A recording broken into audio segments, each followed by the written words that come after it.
दीदिया के देवारा चढ़ौला बाटे नजरी चली के चीज। हेलो।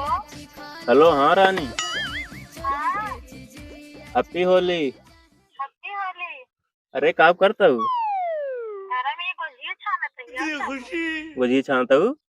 हाँ, अब खाई लिया। अच्छा। ये एक काम कर जानता हूँ, हाँ, आवत ही रंगना खेले, आवत ही। अच्छा आवा। हाँ, आवत ही रंग खेले और खोल के बैठी रहा। कहाँ न दिख गया। अरे कहा कहीं दरवाजा खोल के बैठी रहा। अच्छा, हाँ, आवत ही।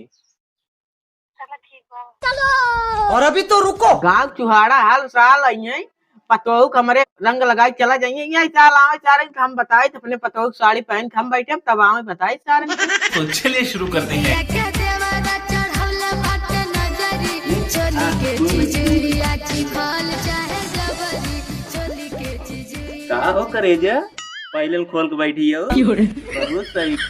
तोरे बाबू नायन का ओ आज तो का इतना लगाव ने तू अघाई जाबू तू का लगाई दे तोहरे रंग ना ओकरे बाद तब आगे कारोबार चालू कई जाए।